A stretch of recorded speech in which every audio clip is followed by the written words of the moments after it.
What is up, guys? This is Pat with NoFap Mastery, and I'm coming back to you guys with another video. And so today's video is going to be a little bit different than my usual content. So today I'm going to be talking about my #1 tip for overcoming depression. So I'm going to preface this with, I am not a mental health professional. I'm not a therapist. I'm not a healthcare provider. I am just a guy who has had depression, who's experienced it, and who is in the process of continuing to overcome it. So one thing that when I kind of hear about depression these days, when it's talked about the mainstream, it's almost like they're talking about AIDS. Like, if you get depression, you're screwed. There's no way out of it. You're just a depressed person, and it's just something that you're going to have to deal with the rest of your life, and there's nothing that you can really do to stop it other than taking medications to help you cope with it. So that isn't necessarily true. So in my experience, whenever I had depression, it wasn't just like, oh, I just woke up one day on the wrong side of the bed and wasn't feeling good, and it happened again and again and again, days and days in a row. What happened with me is whenever I had depression, there was a chemical component of something that perhaps I couldn't control that was adjusted with antidepressants. But there is this second component that people don't talk about. And the way I kind of look at it is depression is like a fire, right? So if you have a fire that you're making, what does a fire need? It needs fuel to continue to run. And if the fire doesn't have any fuel, it begins to dissipate and disappear, right? Because the way the fire is perpetuated is through the fuel, whether that be paper, wood, charcoal, whatever it is. And depression is the same way. So in this analogy, you may always have that fire of depression in you. That might happen. But that's not everybody. A lot of times, depression is causational. So what the fuel is for this fire, this depression fire, is there are things that either events that have happened that you can't control, or things that you're doing that is causing depression. So what do I mean? So the first one, the events that happen that you can't control, that could be like a family member dying. That could be you getting in a car wreck and losing, the car that you love. That could be financial situations. Those are exterior factors that happen to you. And so a lot of times those things cause depression. But that's actually coupled with the second type of fuel for the fire, which is stuff that you do. So in conjunction with what I was talking about with the first type of fuel, 90% of life is how you respond to things. 10% is what happens to you. So a lot of times, in my instance, there were things that happened to me. Like, I was bullied in school. I got rejected by a girl who liked me.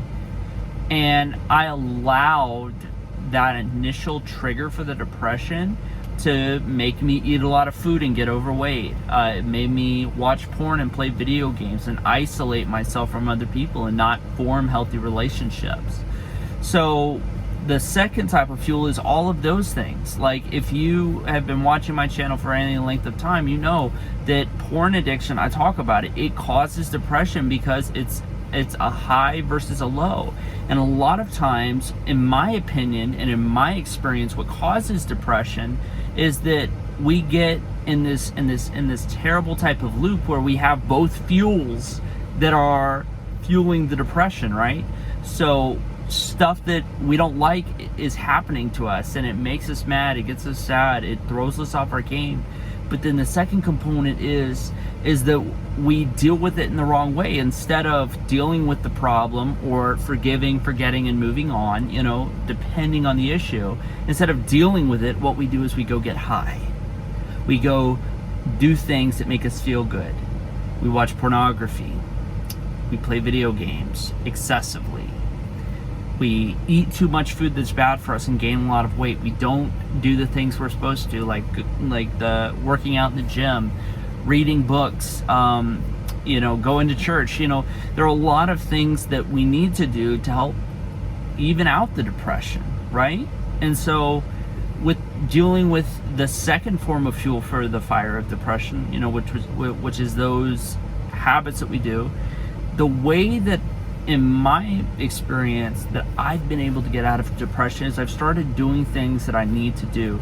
I've started eating healthier. I've started working out more. I've built proper friendships and relationships with other people, so that way I'm not alone, I'm not isolated. Because, you know, they're the things that you do that lead to depression, but if you're going through it yourself, which I guess you could consider that as a third fuel, being isolated, it's like pumping gasoline on that fire. Because if you're by yourself, you don't have backup, I mean, the devil's gonna come and he's gonna knock you down that much more, because it's like you on your own versus a pack of wolves, like all these things that are coming after you. It's like, yeah, you might be able to fight them off, but they're gonna get you good, or you'll just get overrun by it. And so, if anything, my number one thing that I would tell you guys is get your habits right and get in relationship with proper people. Get platonic friends, not just romantic attachments, but get friends, get mentors, get people in your life that can help you navigate this in a way where you're not just medicating, but in a way where you're responding and you're taking action towards your goals and getting out of the funk. Because that's the thing, if you don't have people in your life who can hold you accountable and help get you out of the funk, it's highly improbable that you're going to be able to get out of the funk. And so, like I say, guys, get in proper relationship with people, get in proper relationship with God, get your habits right. And last thing is with the first type of fuel, the external things that happen to you, get out of toxic situations, get out of relationships that are causing depression, get away from toxic people, and that get away from a toxic job if that's really weighing on you and making you miserable. You know, take the action where you can to extinguish this fire, and I promise you, even if it doesn't go completely away, if you start to deal with all these factors and start taking fuel out of the fire, it may not be all at once, it may take some time, but if you start pulling that fuel out of the fire of depression, you start pulling it out, eventually that fire is going to shrink and shrink and shrink. It's going to become more and more manageable. Guys, never, ever, ever let people tell you that depression is a disease. It's like AIDS, like you got it, you're depressed, you can't do anything about it, so you just need to sit down, you just need to cope. And no, that's a lie. That's a lie from hell.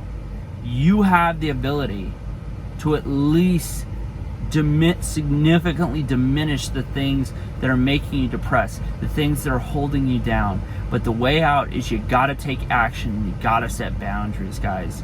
Because at the end of the day, you are worth it. You are worth having an amazing life, but put in the work, get yourself right, and I promise you, great things will happen.